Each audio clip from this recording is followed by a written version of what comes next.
What's going on, guys, and welcome back to WWE Network and Show, where I, Graham G.S. Matthews, break down all the original content I watch on the WWE Network. Today we're talking the latest episode of the R-Truth game show entitled Maverick Empire.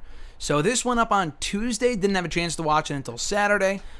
It was worth the wait, though. These episodes are always very entertaining. You can check out all my other R-Truth game show reviews right here in the channel in the description box down below in a playlist of its own.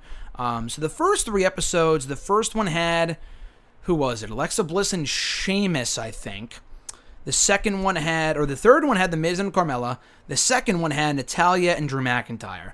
This one might have been my favorite to date because one of the guests was Drake Maverick.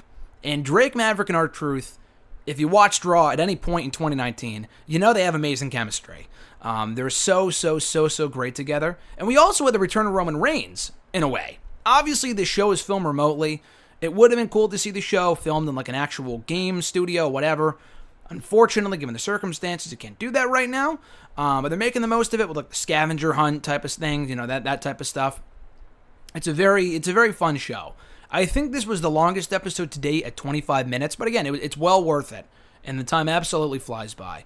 So I think this is the first time I've seen Roman do anything with WWE, and I don't know when this was filmed, but probably since we saw him on SmackDown earlier this year, like back in March. I know he did like one interview on the WWE YouTube channel, wasn't exactly heavily touted or anything. I think with David Spade for The Wrong Missy, when that came out many months ago, and even that was like back in April or May or something. And I don't even know when that was filmed, and that was also filmed over the over Skype or Zoom or whatever. But yeah, this is the first time I've seen him in some time, and it was cool to see Roman back. I'm not the biggest Roman Reigns fan, but I was glad to see him back. Definitely made me miss the big dog a little bit. So before the game show even starts, R-Truth deducts 23 points from Drake's overall total because Drake starts the show by attempting to host it and wearing the same suit that R-Truth has, the money suit, the dollar suit. I don't know where they got the suits. I don't know if it's R-Truth's, I don't know if it's his suit and he just lent it to Drake Maverick. I don't know, but I thought that was great. So they play a game called Rockstar Spud, which obviously Drake goes, I think I've heard that before. And R-Truth is like, no, it's the first time we're playing the game. How could you have? And he's like, that sounds familiar. Obviously, because that's his name from TNA, so I was glad they brought that up. But the game essentially, I don't know why they called it Rockstar Spud. It had nothing to do with what the game was about. But he had to guess whose entrance music belonged to who. So we got the few ones right. The first few ones right. He got R-Truth right, of course. Who else was there? There were a couple current people, and then Truth tried to stump him by giving him Kurt Angle's theme the first 2 seconds. He got Shawn Michaels is right and people like that. He tried to stump Maverick, and he did by telling him he played the first second of Kurt's theme, and as soon as you hear it, you're like, okay, obviously that's Kurt. And that's what Drake said, because he's a big wrestling fan. He watches a lot of wrestling. He knows whose themes belong to who. And he goes, oh, obviously that's Kurt. And then Truth said no, and then I'm like, oh, that's because Truth is talking about someone that used it once. I thought he was going to say the Patriot. He actually went with Sergeant Slaughter, who used it even less than the Patriot on one In Your House show from 97 or something like that. And obviously they did that on purpose to stump Maverick, so that was funny. They did that again, and I never thought I would hear this song again on a WWE show. This Fire Burns by Killswitch Engage, the first theme song for CM Punk in WWE. A great song. Cult of Personality is still my favorite, but This Fire Burns is a great song too. They play that, and again, we haven't heard that song on WWE TV in almost a decade, but Maverick, being a wrestling fan, knows that was Punk's song, and he says CM Punk, and Truth says wrong, and I'm like, oh, here we go. He said it was Randy Orton's, who, yes, indeed, and a lot of people know this, used the song once on an episode of SmackDown in March of 2006. So Drake was pretty pissed about that. So then Truth asks him what's up, and what's up with the new contract. How did it feel to be given a new contract by Triple H? And he was like, oh, it was cool. I wasn't expecting it. I thought Triple H was just coming behind me to give me a hug, and I was just saying goodbye. And I got a new contract, and it was an offer I couldn't refuse. So I thought that was cool. But then they play a game called Gimmick Infringement, where he has to act out like Hulk Hogan. He has to act out, I forgot the other ones that he had to do, but he had to do a football dance. And it was actually amazing. It was so good that Truth gave him a lot of points for it. We then see Maverick's real-life wife, Renee Michelle, make a cameo, and you've probably seen her from the many segments she was a part of last year on Raw with the whole 24/7 silliness stuff, the 24/7 title silliness. So then they play Scavenger Hunt. And Drake doesn't have time to find many items, but he does find a Nashville Predators piece of merch that says Smash on it, Smashville or something. I guess he lived there for a little bit. I don't know, maybe when he was with TNA. I don't know why he would have lived in Nashville of all places, but I would assume with TNA because that's where they were based out of.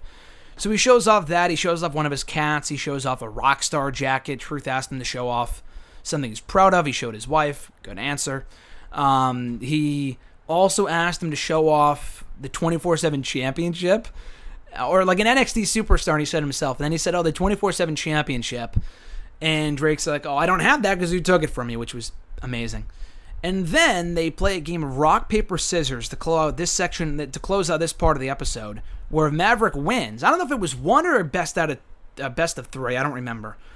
But whoever wins, like if Maverick wins rock, paper, scissors here, he gets the chance to come back as a guest anytime he wants. And hopefully he does, because I thought he was great. Thankfully, he does win. He can come back as a guest anytime he would like. And then they play a quick montage of their best moments over the 24/7 championship. And exactly as Drake expected, it was just R-Truth beating Drake for the 24/7 championship over and over and over, including at his wedding in a hotel room last year on Raw, which was great.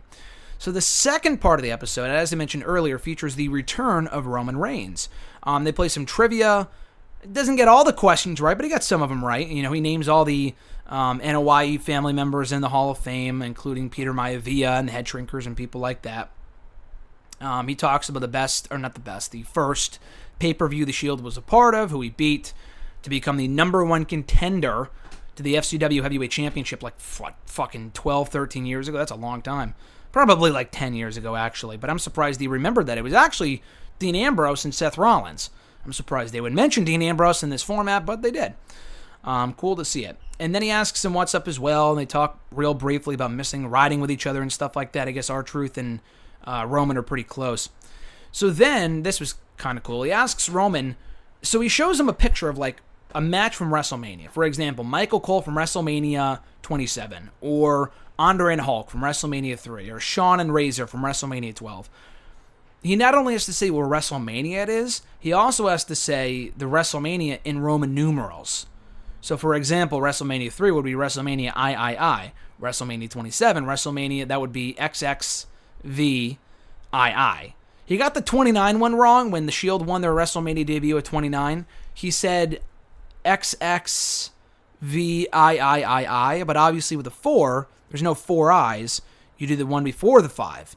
So it would be, and he ended up correcting himself, it would be XXV IV.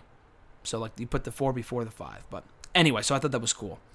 And then they talk about Roman's baby crying in the background. He talks about his kids. And I think he just recently had twins in the last couple of months, which I think partook in his decision to stay home from WWE. So the COVID thing wouldn't get past to them because obviously they're more at risk of getting it if Roman got it, whatever. And he also has, he's given his previous illness too. That's probably not smart for him to be in an environment where he could catch it. They then play Show Me Your Tats, which is, I think, the same game we got on the Sheamus episode where he has to name tattoos. And R-Truth does the exact same thing here with Roman that he did with Sheamus, where he shows him like face paint and like fake tattoos, like The Rock's tattoo, but on Ryan Reynolds. And I forgot whatever movie that would have been. But I thought that was funny. So Roman ends with 60 points. I don't know how, because he lost. He got so many questions wrong. I'm not sure exactly how he ended with 60 points. But R-Truth said that he won a vest that has like 2 little pockets in it that would fit babies. And they're big enough now where they wouldn't fit in there. I mean, it's obviously not a real vest, but he thought it was funny anyway, and as did I. So the current standings, and I like how it's, consistent in every episode, kind of ties together with the standing. It's not just a standalone episode. You have to watch them all in order to see who got what in the rankings. So the Carmella, or in the standings, it currently looks like this. Carmella in number 1 with 78 points. Natalya at number 2 with 65 points. Alexa Bliss in number 3, all women so far, with 63 points. And Roman at number 4 with 60 points. So even with Roman losing as many points as he did, if he got more questions right, he probably would be in first or second right now. but he ended it with 60. And Truth tried to make it sound like it was like, oh, you're probably to make the cut. He did better than The Miz. He did better than Drake. He did better than Sheamus. He did better than quite a few people. So not a bad score to end on. And then he does the wrap up, which is the kind of wrap up like we're wrapping up here, but instead it's like spelled R-A-P, like he's rapping, which he is. So I thought that was cool.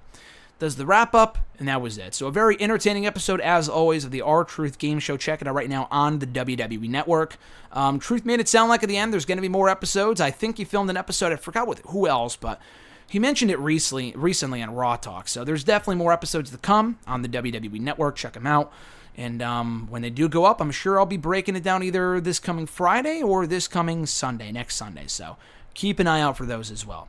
At any rate, guys, be sure to have a great rest of your weekend. Be sure to like the video, drop a comment, share the video, and subscribe to the channel for more content.